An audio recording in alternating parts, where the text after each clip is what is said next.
Hello. Welcome back, everyone. I'm Kanishka Bishwas from Jawaharlal Nehru Center for Advanced Scientific Research. I'm going to chair this session.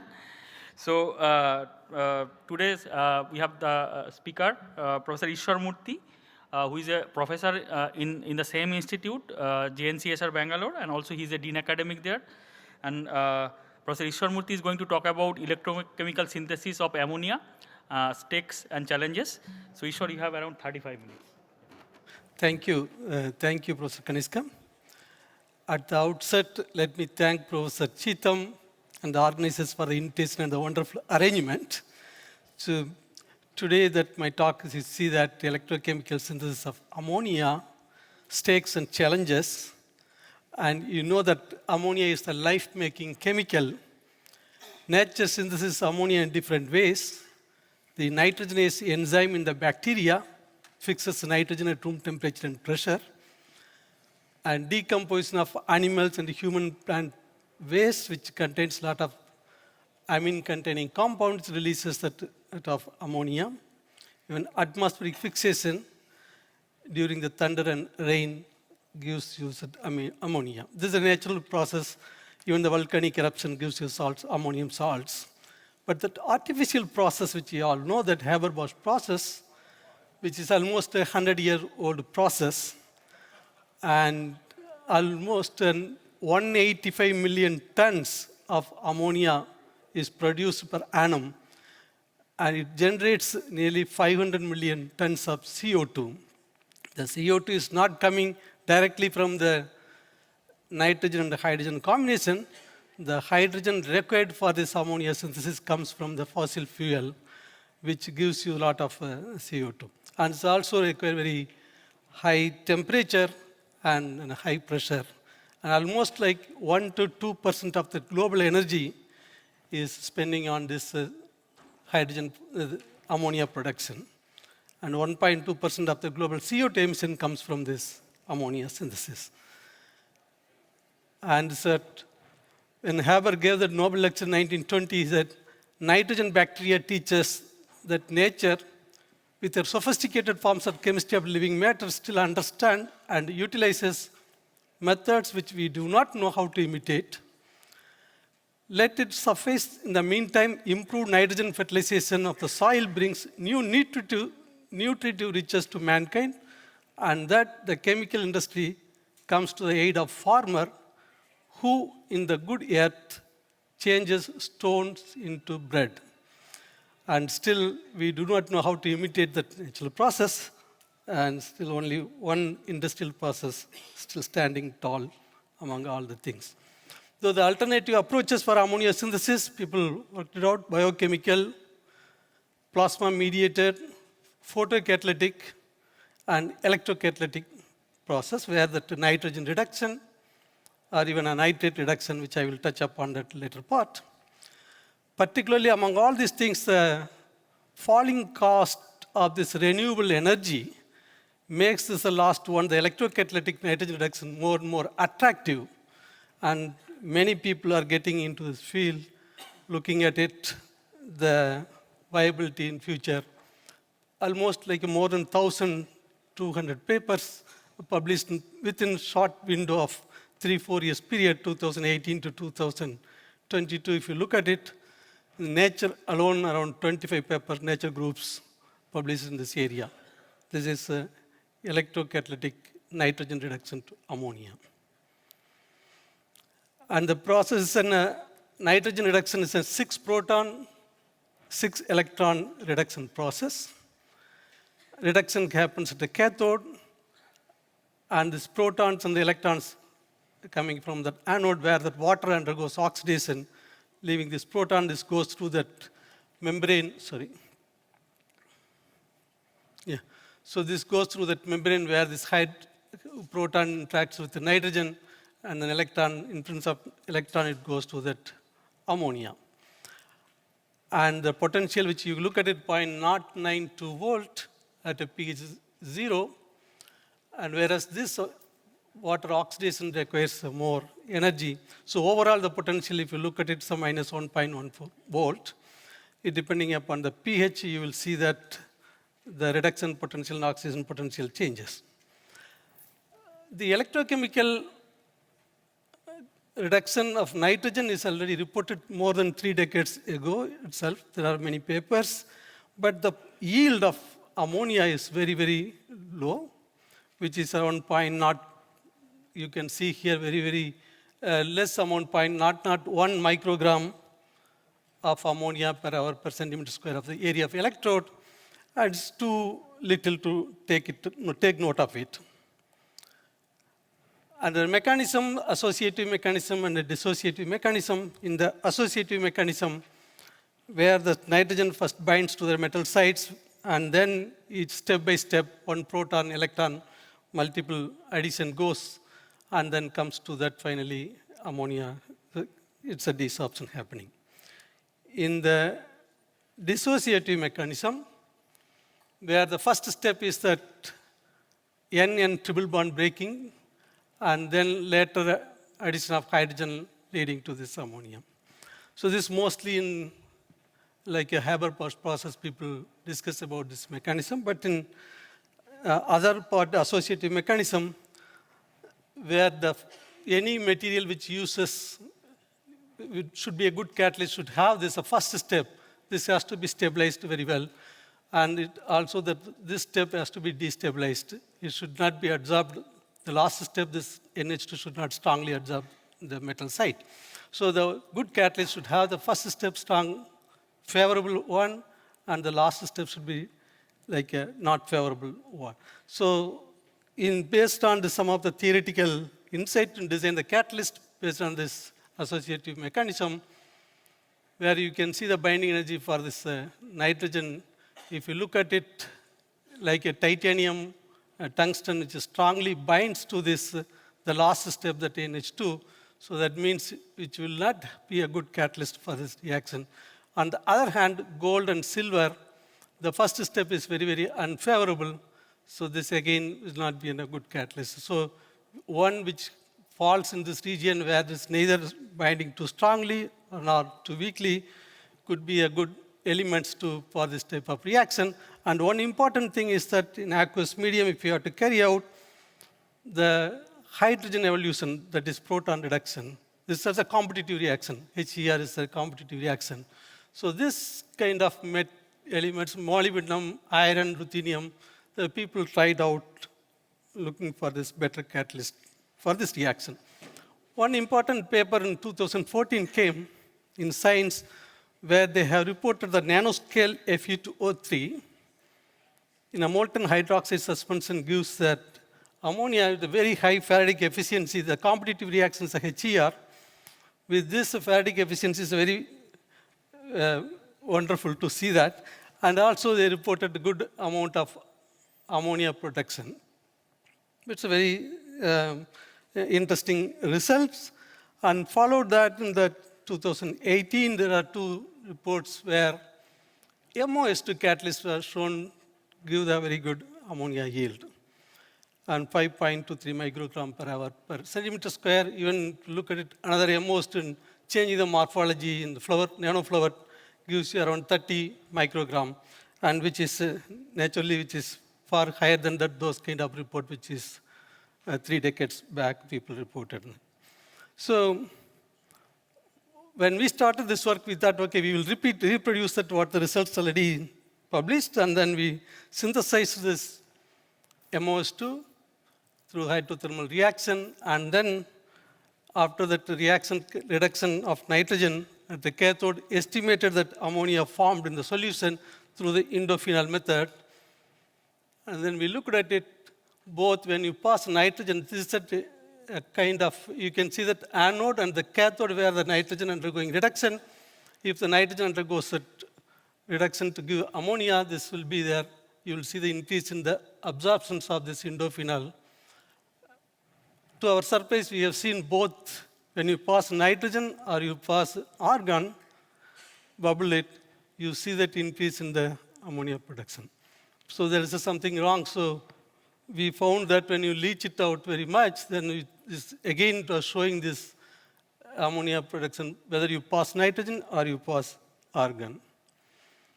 And the same year, we have seen so many reports which are very, very highly, high yield ammonia production, starting from 120 even a 3000 microgram.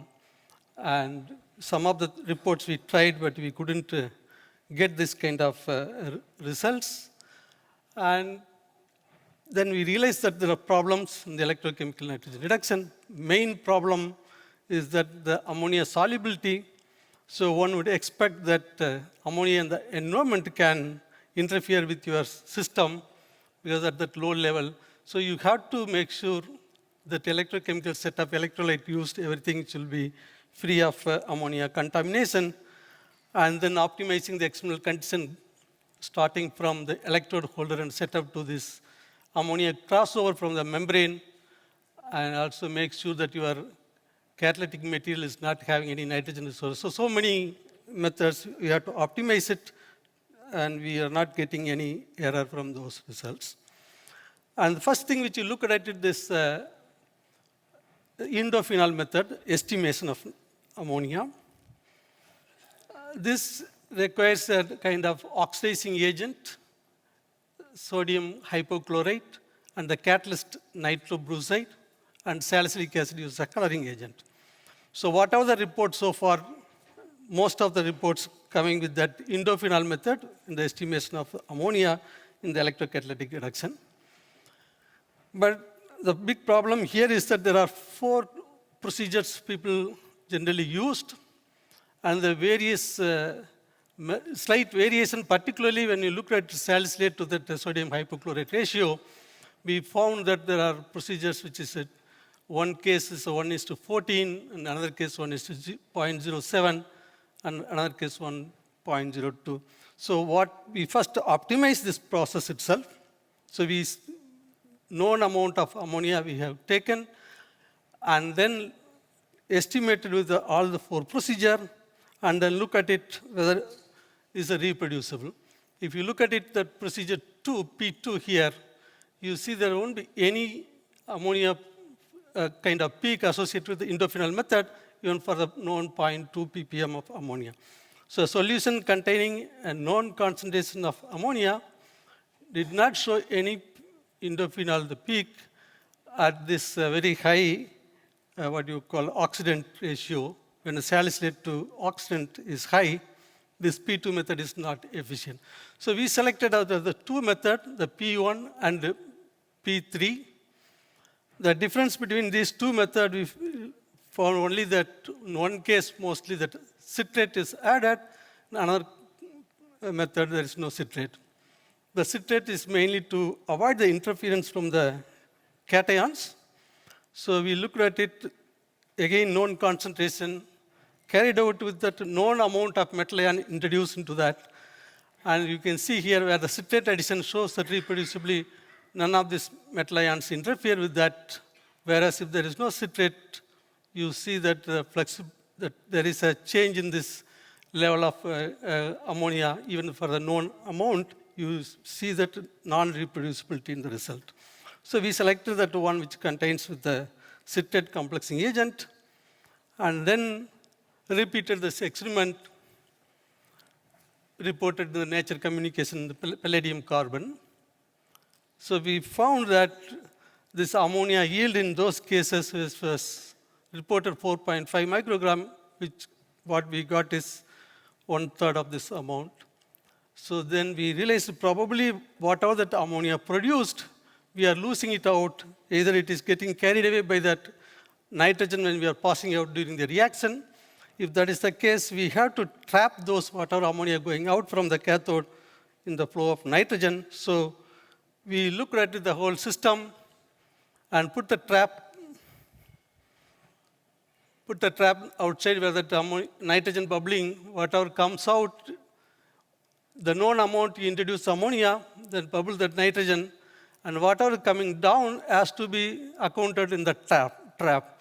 But to our surprise, we have seen that in the known amount 3.2 microgram is lost, but that is not accounted in the trap. So that we realize somewhere it is anything leak happens, the whole system we soaked into the water to make sure that there is no gas leak. And then again we saw the same problem. Then we realized probably this ammonia is getting kind of reacted with the glass or this gasket. So we changed that gasket with a different gasket. Finally, we found that EPDM gasket was working fine. Then replaced the silicon gasket which we used earlier with the EPDM gasket and then looked at it. Now when we do the experiment, whatever we are seeing that loss is getting accounted in the trap. So this were, yes, this experiment we are at least foolproof. The control of that whatever that ammonia we are estimating. Then we looked into the many reports which is already in this area. So we tried many of the catalysts, looked at it. Most of them are not showing any activity. And that's the time where that Jaramilov and Chorkandov group, they have come up with that this kind of problem where they are suggested to go with that N15 reduction rather than normal nitrogen to confirm that your things comes from this original nitrogen reduction, not from that any impurities. And they have also reported many of the catalysts was not working fine with that. And that McFarlane group, then they have looked at it very important things. A lot of nitrous oxide present in the nitrogen gas. It's a contaminant, which is getting reduced to ammonia. In fact, when they have used the bismuth and the gold kind of catalyst, when nitrogen, after removing that whatever the NOx impurity, the bismuth and the gold catalyst are not showing any reduction, whereas when that NOx in the form of NO3 minus or KCSNO, it shows a very good reduction. So they found that this NOx is another impurity which is playing the spoil. And in fact, out of 1,000 papers reported, only 6% of the papers have performed both the NH3 and NOx control test. And most of them were, when we rechecked with that NOx removal, was not able to reproduce the results. And even those commercial catalysts which has that NOx as an impurity, which is again when used as a catalyst, it shows that NOx reduction rather than nitrogen reduction. So that's coming back to the same paper, the Science in 2014, what they showed that very high Faraday efficiency, they retracted it, saying that that is coming from that NOx contamination rather than the nitrogen reduction. And another one with the bismuth-based catalyst, where again they showed the Faraday efficiency 66%. And we have carried out this reaction, but then in this process, instead of going the indophenol method, they used that nitrobrucide. It's a Nestle's method they used. Here, when we looked at it, the same concentration of ammonia what they have reported, we were not even able to get a clear solution, which is more a turbidity rather than that any way you can estimate it in this kind of absorbance. So we realized with that when we carry out that indophenol method, we were not able to get any conversion in both in argon and nitrogen, both shows the same known reduction. And there's a reassessment in McFarlane group also, they made it that the catalytic activity of bismuth for aqueous nitrogen electroreduction is not coming from that, it's more of a NOx reduction rather than nitrogen reduction. And then we made all the checks and balance. In fact, we introduced that NOx trap, and then we have carried out some of that. Of course, the GRIS test is used to see that whether if there is a, So if there is a NOx, you can see the very strong peak associated with this nitrate ion. And when you remove it, then you will be seeing options of that peak, which shows that your NOx is not completely removed from your gas line.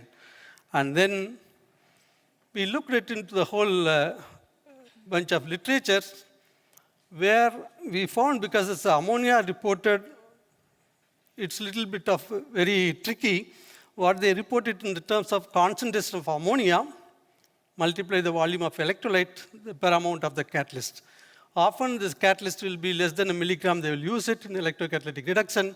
So 3 times or 4 times they will be less than that one. So when they are making it to per milligram, almost 4 times they will be multiplying that one.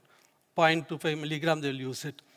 And then the concentration, because you are using indophenol method, you will be going with that concentration.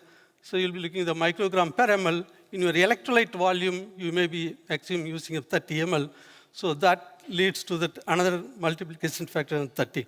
So when you look at it, all the reports, the ammonia production rate, and then actual ammonia they would have estimated based on their calibration curve, you are able to see most of that reports falls in this sub-ppm concentration. So because of this multiplication parameter, the yield is showing it high. So that means one has to be extra careful with the nitrogen reduction to ammonia. Where that error comes, one has to check it properly. And if you look at the water itself, you look at it, what's the ammonia? Just water, you have deionized water, look at it different days. You see that it's fluctuating from 0.3 to 0.6 ppm in a different days, same water. And that means you can see that ammonia present in the water, you can see the absorbance associated with that ammonia.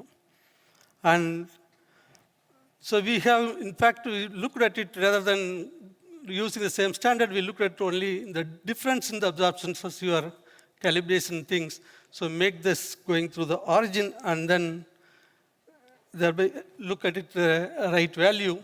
Every time you need not go and look at it. Use that your original absorbance in the same day, and then the difference you take it, that as a calibration.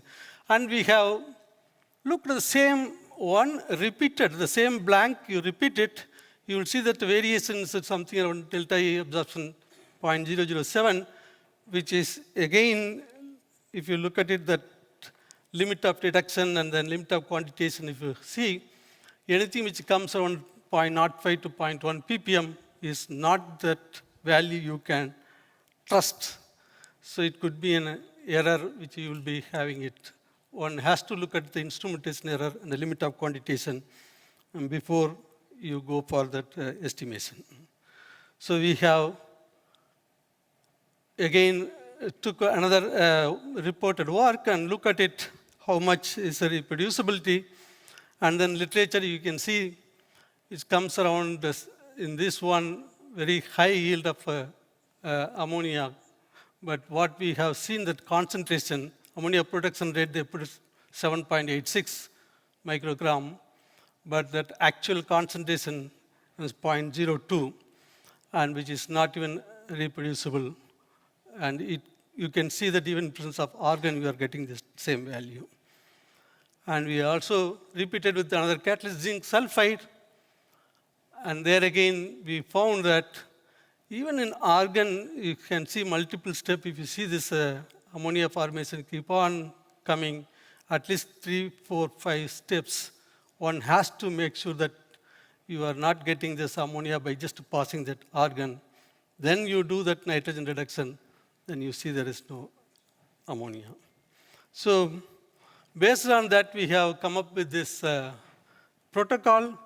So standardized indophenol method. First, you have to make sure this ratio, appropriate ratio is taken. And NH3 quantitation, how much it depends upon instrument to instrument will vary. That in our case is 0.05 ppm. And then the second step, ensure the absence of NH3 and NOx contamination from the feed gas electrochemical setup. And then go for ENR test.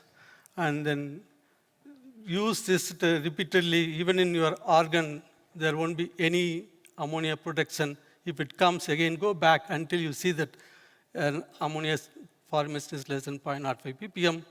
Then you go with nitrogen reduction. If you are still getting that ammonia production more than 0.05 ppm, then you can believe that what you are getting from that nitrogen reduction. So this is interesting. In fact, you can see that the whole periodic table, so many elements were used for this reaction. And most of them now, if you look at it in aqueous medium, we are not able to get that ammonia from this process. And other approach which right now people are looking at it, lithium-mediated electrochemical nitrogen reduction, where we all know that lithium, you can see that electrochemical lithium ion can reduce it and interact with the nitrogen. It forms a lithium nitrate, is thermodynamically favorable one. And then you apply bring the proton source, then nitrogen goes to NH3, and then it goes back to the lithium. This again, you have to supply energy to reduce it. It's a very interesting, but high Faraday efficiency is reported, even a high ammonia yield, 500 to 3,200 microgram, but again, it's almost like a chemical route to do that. And another approach, people use this hydrogen proton source. They use ylide mechanism, where the hydrogen reacts with ylide to form this proton. The phosphorus can attach, the carbon attach with this hydrogen, and this can be shuttled repeatedly. So, but still, it is an energy efficient. It's not an energy efficient process to see that. And then now many people are moving to that nitrate route, ammonia through the nitrate reduction. But this again, if you look at it, the most often this is a copper, cobalt-based metal catalyst, nickel, and this kind of catalyst people have reported. And again, recently, in fact, those people who worked with the nitrogen reduction now moved to the nitrate reduction into ammonia. But out of all the catalysts, this is again a very interesting 8-electron, 9-proton transfer process. And the first is the rate determining steps comes from that nitrate to nitrate, this process. And again, depending upon the proton source, this is selectivity, whether you end up with the nitrous oxide or it goes to that ammonia. At this stage is a selectivity determining steps. And most often, this nitrate ion, this LUMO orbital, if this copper and silver there, the high energy d orbital can give that electron to this LUMO, and thereby they favor this nitrate reduction. So this copper-based catalyst is a cost-effective in this direction. But then again, copper 100 is highly active for the nitrate electroreduction, but then you can't easily stabilize this 100. It's a high surface energy makes it difficult to synthesize. Particularly if you see that copper 100, the surface energy is 1.783 joules, and compared to copper 111, which is 1.607 joules per centimeter square. And we have used this copper foil, a simple method to make the high surface area copper 100 phase, and use that copper foil with 100 rich surface, and then chronopotentiometry oxidize it, mix into the copper cuprous oxide. Then you reduce it in the reduction LSV route and get the copper 100 rich copper surface, which gives a very high electrochemical active surface area. And you can see the flat surface and oxidize, and then further reduce it, you have the porous copper 100 phase. And this shows very interesting results, where you can look at it in the copper foil, the current density with the nitrate reduction is very, very low, whereas in the electrochemically anodized and then reduced, this copper, it gives you a very high, almost 10-fold increase in this nitrate reduction. And it's also interesting that with respect to different potential, if you look at it, if it's a very low potential, if you operate it, your selectivity for ammonia is less, because that nitrate to NO2 minus nitrate is dominating, because only at higher potential this goes down. Nevertheless, if you look at it, the step is the proton, as I said. This, the in-situ IR study shows that you can see that water absorption on the copper surface is happening only at a little higher potential, where that acts as a proton source. If it is not at a lower potential, you will end up with more of nitrate rather than that ammonia production. So at 0.5 volt potential, which you are able to see that reproducibility, recyclability, and consistently you can make it. And even we were able to see that in a flow cell type, where we will be able to continuously keep this Faradic efficiency and then kind of replenishing this nitrate solution, you will keep on regenerating the catalyst activity. So we were able to see that nitrate concentration, the performance reduction of nitrate to the ammonia. We can see that various concentration gives you the very good activity because of that intrinsic activity. In fact, at least in one order of magnitude high compared to the reported results in this work we demonstrated. Then where we are now, whether this will work, might or might not work, because if you see that the best way that nitrate reduction, the first step, the nitrogen to NOx, this is very important. Thermodynamically, it is favorable. The nitrogen with the oxygen gives the nitrate, but the kinetically very, very unfavorable. Whereas the nitrate, though thermodynamically is not favorable, but you can over potential, you will be still able to make that already many reports, and people are already using this nitrate to ammonia in a very almost off-cell reaction. So if at all this has to be a fruitful method, if you want to convert the nitrogen to ammonia, this step is a challenging step. Non-thermal plasma route people are trying it out, but we do not know what is the over potential to get it. If you have to see that the nitrate reduction, people say that we can take ammonia from the wastewater where that nitrate can be again take it out and reduce to ammonia that can be utilized in fertilizer. That is a futile exercise because nitrate itself is very good for the crops. So we need not take it out again, ammonium form and then again use it. And not only that, if you take this 1 millimolar nitrate solution in the wastewater, if you have to produce 1 ton of ammonia, you need nearly 55,000 tons of this water you have to treat it. So this may not be that very efficient process unless you go from that N2 to NO3, something like non-thermal plasma is energy efficient. And this lithium-mediated pathways, of course, you still do that, but it's again high potential involved in this one. So I think with this, I would like to close the talk, saying that still it's a dream process, nitrogen reduction, and anyone make that in future is a successful one. There's a lot of potential things available. In fact, you are replacing the Haber process itself.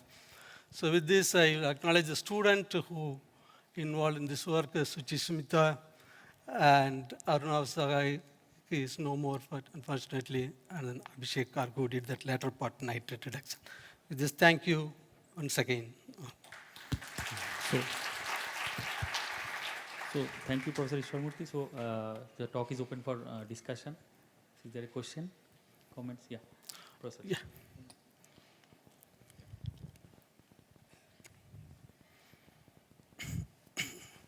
Very nice talk with lots of good analysis, and nice to hear that a lot of people were honest and retracted their work, despite getting very good performance and then being honest and saying no, that's good.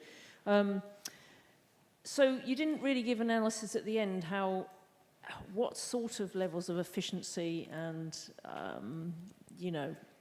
what kind of efficiencies you need in the whatever you do, your nitrate reduction or whatever, and comparing that to the Haber process. Yeah. Because you can form nitrogen and hydrogen separately using green energy and then combine them. Mm-hmm. So how does, if you can get a more efficient process, how efficient do you have to be to compete with that? Yeah. So one thing, of course, that the electrocatalytic reduction aqueous medium is a very good one to look at it. But the big challenge is the Faradic efficiency, how to avoid the hydrogen reduction. So in the same potential range, you will see that catalyst, which is an HER reaction, also operates. That's what most often you will see that Faradic efficiency is very, very low, maybe less than 10% like that. That's almost now no catalyst comes to that line. And one way is that again, your non-protic way whether you will be able to improve the Faradic efficiency, and again you have to look at the kinetic barrier, how good you can reduce that kinetic barrier and make it over potential, less over potential, so thereby you will have the good nitrogen reduction. But whatever reports are very, very low. We need to enhance that. Whereas the nitrate reduction, you don't have this problem of quantifying this one. Because nitrate reduction, already you are operating in a very high concentration. But anything you are in nitrogen reduction, you are reporting in a way ppm level, sub-ppm many times. And that's where you need to be very careful whether the... A bit like the green hydrogen, the gold hydrogen process that we heard about on the first day, about the same level of Yeah. concentration. Yes. If you have good concentration, that's a method is there for you. Yeah, I understand Faradaic efficiency dealt with that, but such small production on ppm, so you have problems to notice any production, forces me with another question. Energy efficiency, because Faradaic efficiency one thing, and then the question is whether you have to drive so much energy that the whole process, the best possible scenario out of anything, the question is how much watts, terawatts, megawatts energy you need to use to produce 1 ton of NH3, and whether it's ever be compatible with Haber process. Yes. Actually, the one important electrochemical reaction where you are getting the electricity more or less in a very less price with the green source, that compensation compared to that fossil fuel. But again, one way or another, it comes to an energy, and energy comes from somewhere. The same Haber process, you can probably use electricity to produce it. yes, yeah. It's, I think the last paper which I showed, they have even compared those energy efficiency associated with the fossil fuel route and then electrochemical route. And still the Haber process, the efficiency wise, they are able to get around 50% efficiency, whatever they are investing. Wherever the hydrogen production, they are getting only 50 to 60%. And then nitrogen reduction, they are getting around 50%. Overall, they are operating within 50%. So in this thermodynamic process, where you will not lose much energy in those, whatever the fossil fuel route, but we don't know how much we will be losing it out. It's a still challenging one. There is one question. Thanks, Eswell. That was a lovely talk. I think the latest Doug McFarlane paper, they have quite high efficiencies now, using ethanol as the proton source. Yes. But what do you think about the issue of lithium nitride? That's explosive, isn't it? Yes. In fact, you can't even show any water near to that. So the chance of scaling up is worrying. Yes, yes. So So is there any more questions, comments? Okay. So if not, let us thank Professor Eswaramoorthy for this excellent talk. And thank you.